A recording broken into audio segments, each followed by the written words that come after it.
음악으로 만나는 삶의 이야기들이 잔잔한 감동으로 찾아가는 김은자의 행복한 문학, 김은자 시인입니다.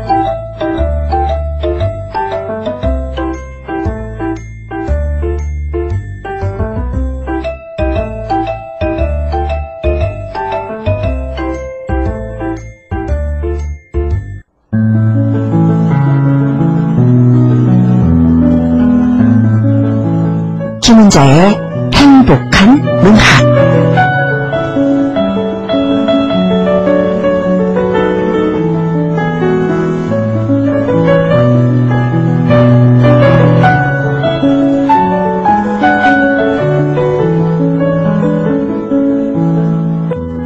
길에서 미열이 나면 하나님 하고 부르지만 자다가 신열이 끓으면 어머니를 불러요.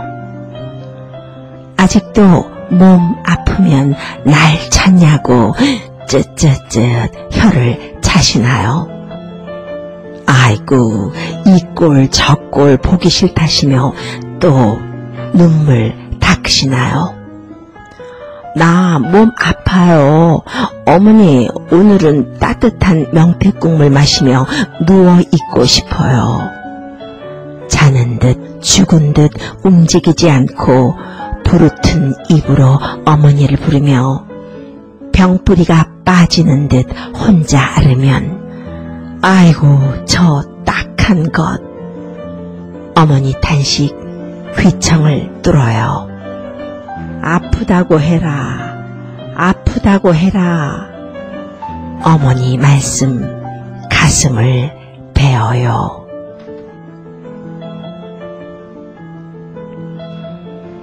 어머니 날을 하루 앞둔 오늘은 신달자 시인의 어머니라는 시로 행복한 문학 문을 열었습니다. 우리가 사는 미국에서는 마더스데이입니다.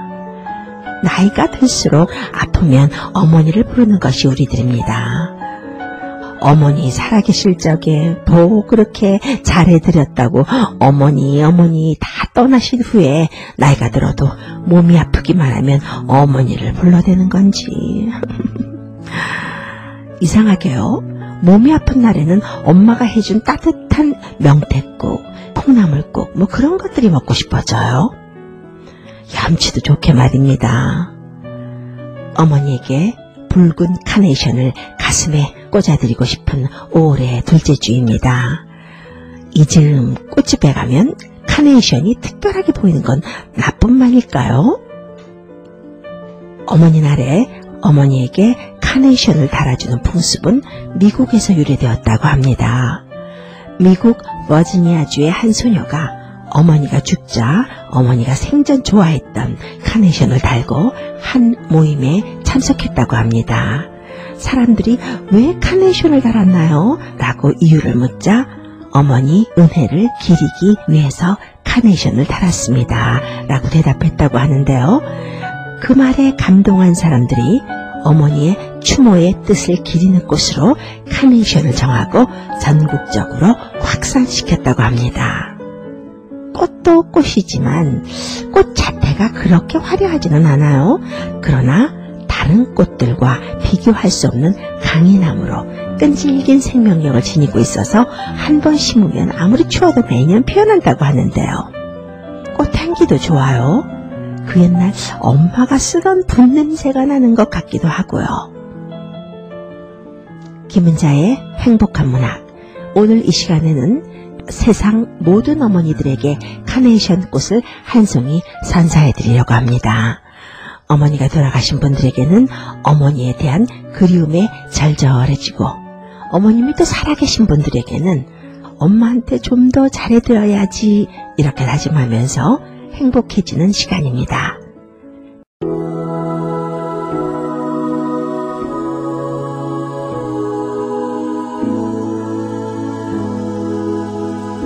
어머니 보고 싶어요.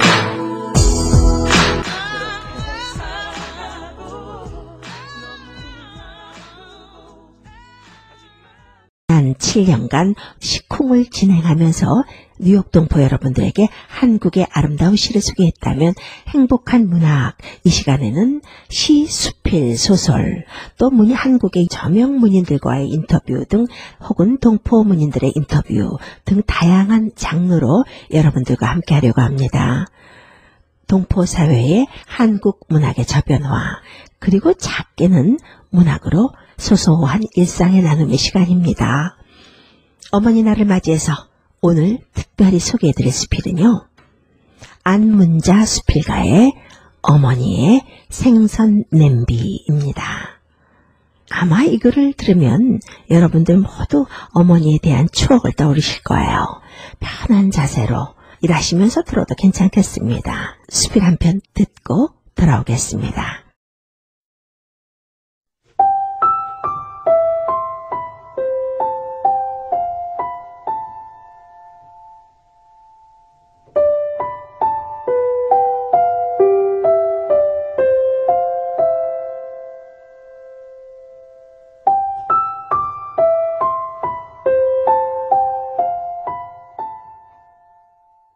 잎들이 봄비에 젖어 누웠다.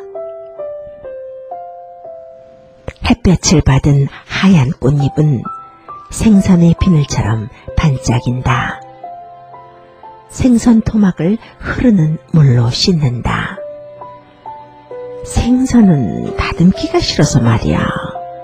손에 비린내를 씻으며 푸념이 나온다.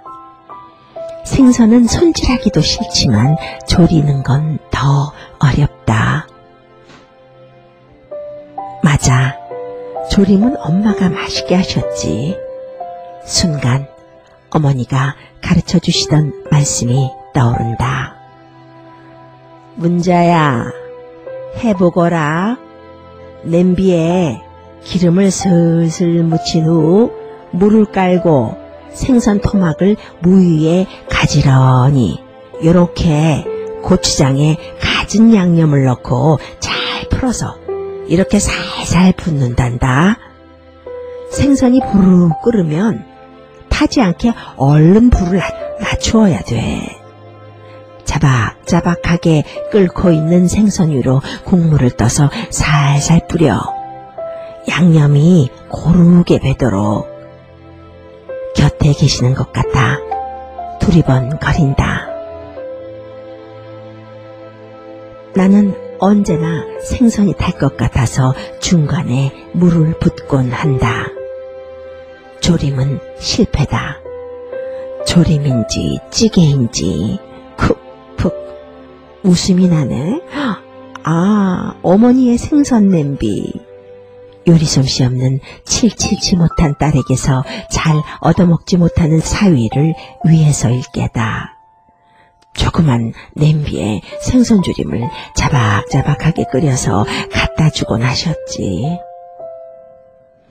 물론 아래 2층에 또는 한마당 같은 이웃에 살 때다. 먹을 때 한 번 더 부르르 끓여서 먹어라. 퇴근하여 오늘은 뭘 먹지? 부엌에서 기웃댈 때 어머니가 환히 웃으며 냄비를 들고 오셨잖아. 얼마나 좋았고 얼마나 맛이 있었는지. 어머니의 사랑이 그리워 가슴이 찡해 온다. 며칠 전에 어머니의 8주기를 맞았다. 카네이션을 비석 앞에 꽂으며 형제들은 저마다 어머니와의 추억 속에 잠긴 듯 슬프게 웃었다. 어머니가 그리운 것은 세월이 가도 희석되지 않는다. 어머니는 음식뿐 아니라 바느질 솜씨도 좋았다. 아버지의 바지 저고리는 물론 두루마기까지 블라우스, 원피스, 남동생들의 신사복까지 다 만들어 입히셨다. 피난 시절 초록색이었지.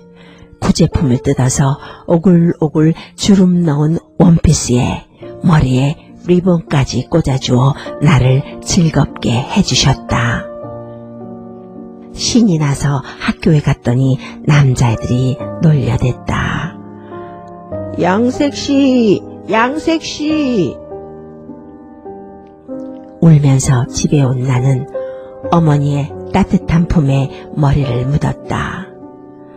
어머니가 학교에 다녀오시곤 놀림은 2번 다시 없었고 팔랑대던 리본은 어디론가 사라졌다. 어머니는 내가 좋다는 건 다 해주셨다.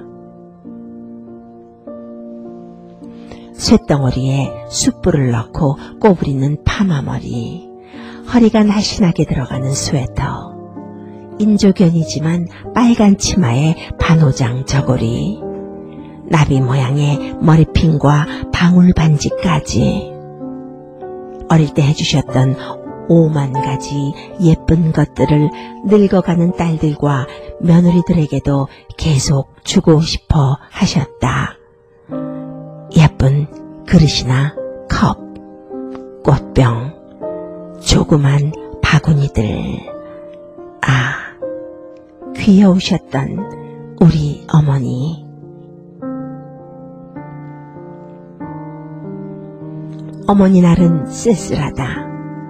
멀리에 있는 아이들에게서 카드도 오고 전화도 받지만 어머니에게는 비석 앞에 꽃을 바치는 것밖에 할 게 없다. 어머니는 몇십 년 동안 형제들과 손주들에게 받았던 카드들을 버리지 않으셨다. 어느 날 언니와 나는 들어올리기도 힘든 무거운 박스를 열고 이 카드들을 어쩌지? 만지작거리다가 주저앉아 읽기 시작했다.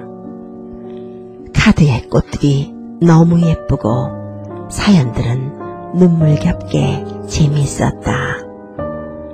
우리는 깔깔깔 웃기도 훌쩍거리기도 하면서 하루 종일 그 많은 카드들을 다 읽고야 일어섰다. 어머니가 우리들의 생일이나 크리스마스 때 주신 카드들도 우리는 버리지 못한다. 꼬부랑 글씨로 가득 쓴 사연들은 옆에서 자근자근 이야기하는 것 같다. 사랑이 담긴 지폐는 기념일마다 어른 아이 구별 없이 똑같은 금액이다. 이젠 받을 수 없고 드릴 수 없는 따뜻한 추억일 뿐이다. 반짝반짝 빛이 나던 조그만 냄비에 얌전하게 담겨있던 생선조림, 토막 위에 파와 마늘, 당근으로 예쁘게 고명까지 얹혀 있었다. 그때는 너무 좋아 맛있게 먹었지만 지금은 코끝이 쓰리다. 오히려 내가 어머니에게 갖다 드려야 마땅한 일인 것을. 그뿐인가? 미국에서도 김장철이면 몇 박스의 배추와 무로 김치를 만들어 이 집 저 집 나누어 주셨다. 나이가 많이 드셨을 땐 이젠 할 수가 없구나 하며 섭섭해 하셨다. 솜씨 좋은 며느리들이 해다 드렸다. 주고 또 주시던 어머니의 손길과 사랑에 대한 이야기는 끝이 없다. 그 깊고 높은 사랑을 어찌 다 말하랴. 오늘도 생선을 다듬다가 어머니의 생선 냄비가 떠올라 눈물이 핑 돌았다. 행복과 감사는 같은 뜻이 아닐는지. 누군가를 행복하게 해주는 것이 가장 행복하게 사는 사람이라고 하지 않던가. 그러니까 행복하다는 것은 감사할 때 느껴지는 감정이겠다. 어머니는 아무리 고생스러워도 행복하다고 감사하다고 하셨다. 어머니의 자식들을 위한 기도는 또 어찌 가늠하랴. 하늘보다 높은 사랑, 바다보다 깊은 사랑을 주셨던 우리 엄마. 어머니로 인한 행복은 감사의 기도가 되는 것이다. 어머니의 사랑은 마음속에 영원히 살아있다. 고등어를 무가 담긴 냄비에 정성스레 담는다. 오늘은 어머니가 가르쳐 주신 대로 자박자박하게 졸여봐야지. 어머니의 생선 냄비를 닮아보려고 빨갛고 노란 야채도 다듬는다. 그렇지. 맛있게 잘 졸여보거라. 미소가 담긴 어머니의 목소리가 귓가에 들린다.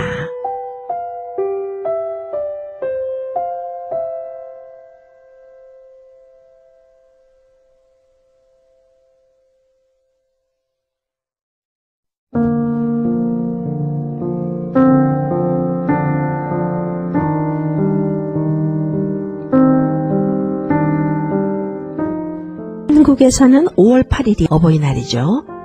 예전에는 어머니날이었는데 따로 아버지날이 없잖아요, 한국은. 그래서 아마 부모님들을 위한 어버이날로 정한 것 같은데요. 그런데 우리가 사는 이 미국에서는 5월에는 어머니날, Mother's Day, 6월에는 Father's Day, 아버지날이 따로 있습니다. 그래서 그런지 어머니는 어머니대로, 아버지는 또 아버지대로 그 달마다 생각해 보게 되는데요. 이수필은 작가가 미국 시애틀에 거주해서 그런지 이민의 삶을 사는 우리들에게 더 공감을 주는 것 같아요. 그러게요.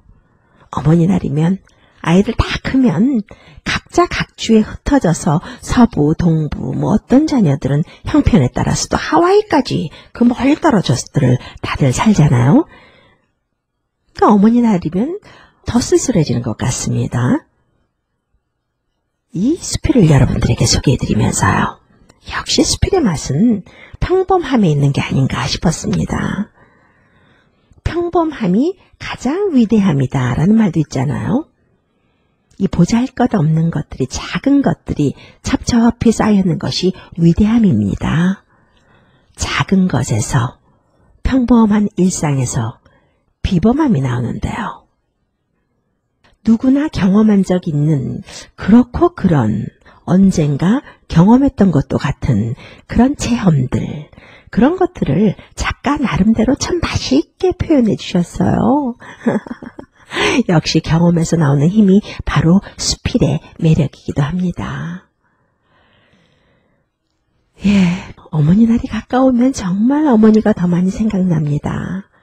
설거지를 하다가도, 옷을 입다가도, 또 어머니가 좋아했던 목련을 보거나 꽃을 보거나 음식을 먹으면서, 혹은 오늘처럼 한편의 수필을 읽으면서 요리를 하면서 우리 엄마는 또 이렇게 요리했었는데, 그렇게 생각이 되면서 그리움과 서름이 복받쳐 오르기도 하는데요. 작가도 그랬었나 봐요. 미국에서 어머니 날이라고 하면 아이들 대학 교육 다 마치면 나름 잡을 얻어서 흩어져 살게 됩니다.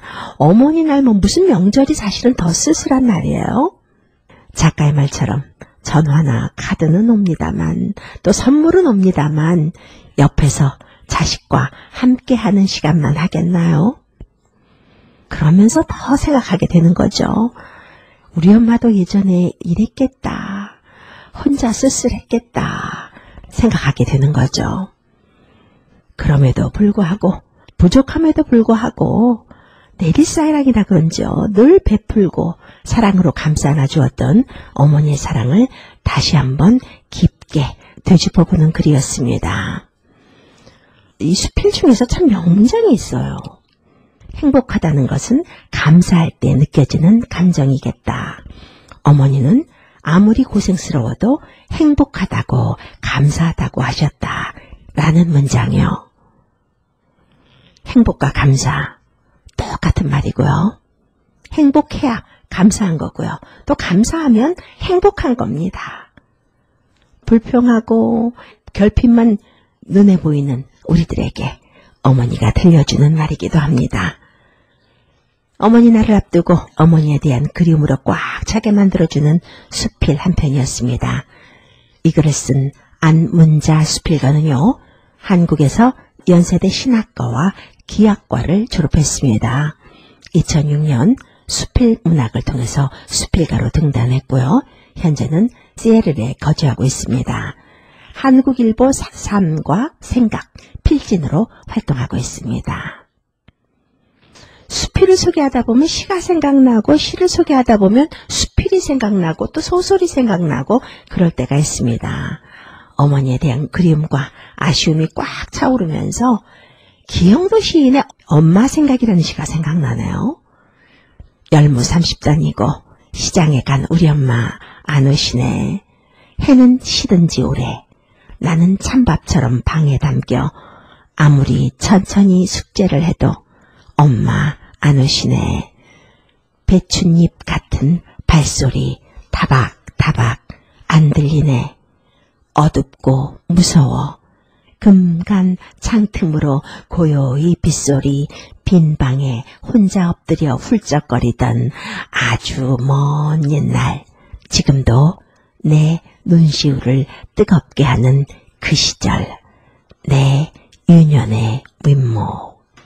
여러분과 함께하는 사이에 시간이 꽉 찼습니다. 우리는 아직도 어머니를 기다리고 있습니다. 어머니의 배춧잎 같은 소리 안 들려도 다박다박 언젠가는 들리겠지. 어머니를 기다려봅니다. 해피 마더스데이 되길 바라면서 세상 모든 어머니들에게 파이팅을 보내면서 저는 여기서 인사드리겠습니다. 김은자였습니다. 엄마의 꿈은 뭐였어?